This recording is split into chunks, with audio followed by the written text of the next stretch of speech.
Salut la machine et j'espère que tu es au top. Dans cette vidéo, on va parler de travail d'une force et en particulier d'une force qu'on a toujours tendance à négliger, la pauvre. C'est en plus de ça une force non conservative. Bref, il s'agit de la force de frottement. Donc je vais aussi t'expliquer en réalité à quel point elle est importante pour nous. Allez, on est parti.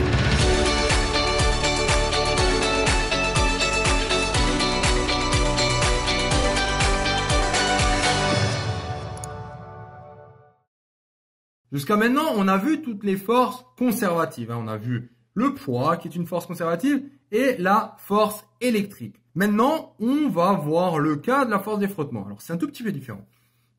Jusqu'à présent, si je pose une masse sur une table inclinée, d'angle alpha, si tu veux, on néglige les frottements. C'est-à-dire qu'on a uniquement la réaction du support qui s'applique à cette masse et le poids. C'est tout. Donc, vu que c'est, donc la seule force, c'est le poids.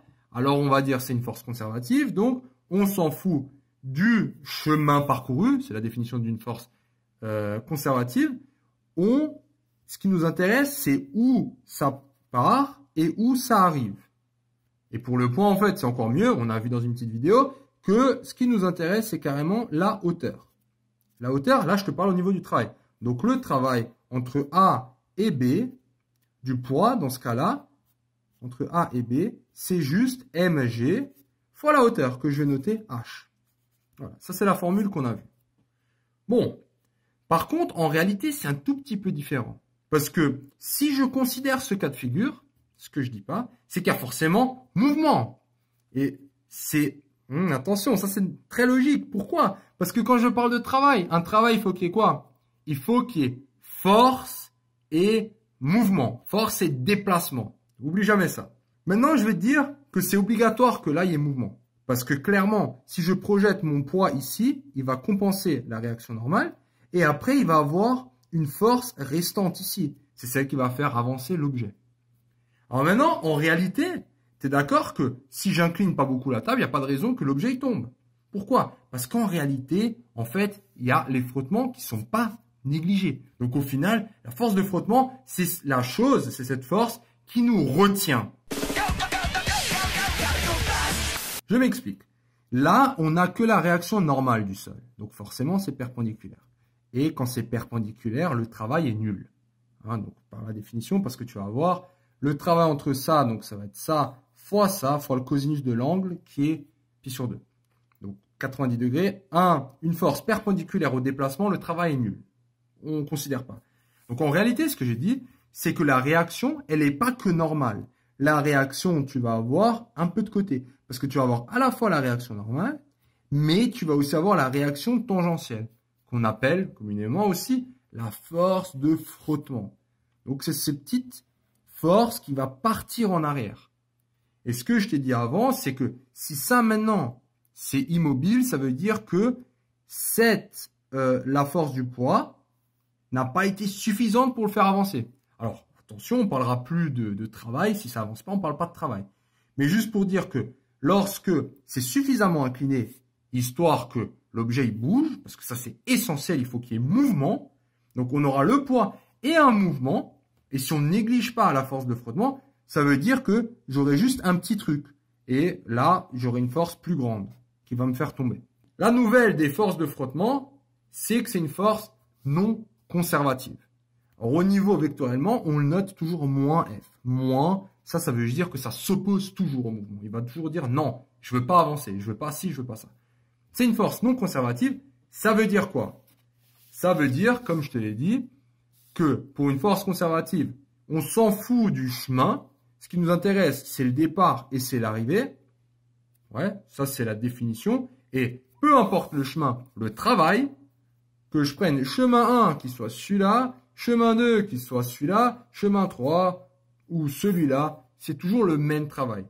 Par contre, avec les frottements, est-ce que ça te semble dans la réalité? Est-ce que ça a du sens de dire que les frottements, c'est une force conservative? Prends un cas de figure, on va dire si tu es en voiture. Est-ce que tu as l'impression que d'aller de A jusqu'à B, et en faisant ce chemin de fou là, c'est la même chose que d'aller de A jusqu'à B? Non, clairement non. Donc en gros, la force de frottement, un peu, c'est le truc qui te ramène un peu à la réalité. Ça n'a aucun sens dans la réalité.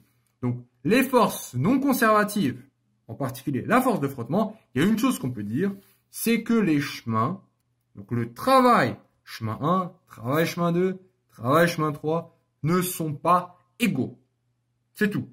Pourquoi? Qu'est-ce qui se cache derrière? On a vu que le travail, c'est quand il y a déplacement et quand il y a force. En fait, quand ta roue, elle tourne sur le sol, bah, tu peux t'imaginer qu'au bout d'un moment, elle va chauffer le sol. Ça chauffe. Hein. Et vu que ça chauffe, ça veut dire que quand quelque chose chauffe, ça veut dire que les particules dedans, les particules dans la matière, si là je zoome dans ta roue, dans ta roue, j'ai plein de particules qui vont commencer à bouger. Quand ça bouge, il y a de la chaleur qui va commencer à sortir du système. Du coup, la roue, elle va commencer à perdre de la chaleur. Donc la chaleur en soi, déplacement plus force, tu vois, ils vont bouger et ils vont se taper dedans. Donc, tu auras un transfert extérieur. Donc, on parle d'un transfert thermique. C'est juste que la chaleur en soi, c'est un transfert thermique. Donc, le travail de la force, ben, ça va être rien d'autre que W entre A et B. Donc, c'est la force. Hein, donc, ça, c'est bien la force fois AB, fois le mouvement. Et quand on projette la force, on a dit que c'est quelque chose qui va contre le mouvement. Donc, ça, c'est juste la définition. Donc, si maintenant, on te donne ce rapport, tu as la distance et tu sais que là, le résultat, il va être en quoi? Il va être en joules. Une force, c'est en newton et une distance, c'est en mètres. Voilà sur la force de frottement. Alors, il y a une petite anecdote aussi assez sympa, c'est que sans force de frottement, ta voiture n'avancerait pas. C'est quelque chose d'assez logique. Imagine-toi, tu as une roue qui est là. Et ben, si là, tu as une surface parfaitement lisse, alors je sais pas, imagine-toi, tu es en train, voilà, tu te mets sur une surface de savon. Ben, tu vas patiner. Hein, en fait, c'est ça. Le frottement, c'est s'il n'y a pas assez de frottement, si tu n'as pas des roues assez bonnes ou tu n'as pas, je sais pas, les derniers Michelin, j'en sais rien, ben, tu vas juste patiner, tu vas tourner dans le vent. Donc, c'est marrant de se dire que sans frottement, en réalité, on n'avancerait pas. C'est grâce à cette force qui te tire vers l'arrière que toi, tu arrives à tracter et à mettre une force plus grande vers l'avant. Mais sinon, il n'y a pas de résistance, donc tu vas tourner dans le vent. Voilà, félicitations d'être arrivé jusqu'au bout de cette vidéo. Cette vidéo t'a plu? Ça tombe bien, il y en a encore. Sur matrix.fr, tu peux non seulement télécharger le résumé de cette vidéo, mais aussi retrouver tout ton programme avec plein d'exercices corrigés étape par étape. Tu peux aussi défier tes amis dans des jeux et te mesurer à la communauté Matrix pour gagner un cadeau tous les mois. On se retrouve sur matrix.fr.